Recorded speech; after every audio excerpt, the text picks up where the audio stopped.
Principal సార్కి, vice principal సార్కి, సంజయ్ సార్కి మరియు స్టాఫ్ మెంబర్ అందరికి కూడా ఈ స్వాతంత్ర దినోత్సవ శుభాకాంక్షలు తెలుసుకుంటున్నా. ఈరోజు మనం భారతదేశంలో స్వేచ్ఛగా తిరుగుతున్నామంటే, స్వేచ్ఛగా మాట్లాడుతున్నామంటే మన అల్లూరి సీతారామరాజు గారు, మహాత్మా గాంధీ గారు, సుభాష్ చంద్రబోస్ గారు చేసిన కృషి ఫలితమే తప్ప అంతేమీ లేదు. అది మనం తెలుసుకొని ఈరోజు భారత్ బార్డర్లో ఉన్న ప్రతి ఒక్కరు కూడా మనందరికీ మనం రుణపడి ఉండాలి.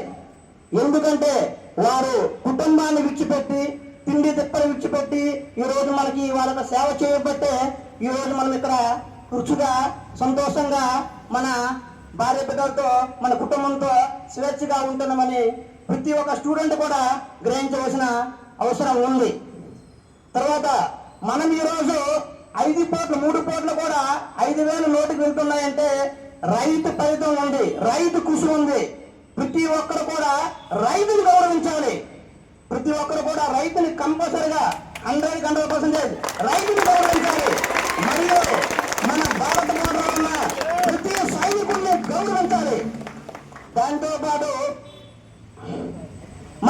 మనకి పుట్టి మనకు జన్మనిచ్చిన మన తండ్రిదండ్రులకి మనం రుణపడి ఉండాలి. మరియు వాళ్ళని ప్రతి ఒక్కరు కూడా గౌరవించాలి. నువ్వు సీఎం అయినా, పిఎం అయినా, కలెక్టర్ అయినా నీ అమ్మ నాన్నని కంపల్సరీ 100% గౌరవించవలసిందే. ఎందుకంటే నువ్వు సీఎం అవడానికి కారణం మీ అమ్మ మీ నాన్న. అది మాత్రం ప్రతి ఒక్కరు గుర్తు పెట్టుకోవాలి. లక్ష్మణ్, నువ్వు సీఎం అవ్వాలన్నా, కలెక్టర్ అవ్వాలన్నా, డాక్టర్ అవ్వాలన్నా నీ గురువు కంపల్సరీ 100% మోటివేట్ చేస్తారు. గురువుకి ఎవరైతే రెస్పెక్ట్ ఇస్తారో వారు హై పొజిషన్ లో ఉంటారు. ఎవరైతే రెస్పెక్ట్ ఇయ్యో వారు పాతాళానికి కంపల్సరీ దిగిపోతారు. ప్రతి వారు గుర్తుపెట్టిన విషయం, గురువు గారిని కంపల్సరీ గుర్తుపెట్టుకోవాల్సింది రెస్పెక్ట్ ఇవ్వాలి. తర్వాత మనం ప్రకృతిని ప్రేమించాలి. ఈ రోజు ప్రకృతి ఎలా ఉందంటే సర్వనాశనం అయిపోయింది. ప్రతి ఒక్కరు ప్లాస్టిక్ యూజ్ చేస్తున్నారు. ప్లాస్టిక్ ని 100% తగ్గించాలి. మన పూర్వీకులు ఏ విధంగా జీవించారో ఆ విధంగా జీవిస్తేనే తర్వాత తరం వాళ్ళకి ఈ యొక్క భూమి ఉంటుంది. లేదంటే సర్వనాశనం అయిపోద్ది. ప్రతి ఒక్కరు కూడా ప్లాస్టిక్ వాడకం 100% తగ్గించాలి. తర్వాత గుర్తుపెట్టుకోవాల్సిన విషయం, ప్రకృతిని మనం కాపాడుకోవాలి. ప్రకృతి అంటే చెట్టులు, మొత్తం చెరువులు, ప్రతి ఒక్క భాగాన్ని కూడా మనం కాపాడుకుంటూ పోవాలి. నెక్స్ట్ వన్, మీరు ఇప్పుడు చదువుతుంది మార్కుల కోసం కాదు, ర్యాంకుల కోసం కాదు. తర్వాత మన జన్మ తరాలకి అండగా ఉండాలంటే ప్రతి ఒక్కరు ఒక సైనికులుగా తయారవ్వాలి. ప్రతి ఒక్కరు ఒక రైతుగా తయారవ్వాలి. అందుకోసం చదువు తప్ప మార్కుల కోసం, ర్యాంకుల కోసం కాదు.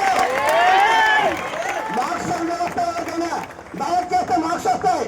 కానీ ఒక సైనికుడుగా తయారవ్వాలంటే కృషి చేయాలి, కష్టపడాలి. ఒక రైతుగా తయారవ్వాలంటే కృషి చేయాలి, కష్టపడాలి. అందుకోసం ప్రతి ఒక్కరు కూడా డబ్బుల కోసం, మార్క్స్ కోసం కాదు, ఒక సైనికుడుగా తయారవడం కోసం, చదువు తప్ప ఏదో ఉద్యోగం కోసం, సాఫ్ట్వేర్ జాబ్ చేయడం కోసం, డాక్టర్ అవ్వడం కోసం కాదు. అందుకోసం నా సలహా ఏంటంటే మీరందరూ కూడా చదువుకున్నాక మన ఊరికి, మన కుటుంబానికి, ఈ సమాజానికి, ఈ భారతదేశానికి మంచి పేరు తీసుకొస్తారని నేను ప్రతి ఒక్కరిని కోరుకుంటున్నాను.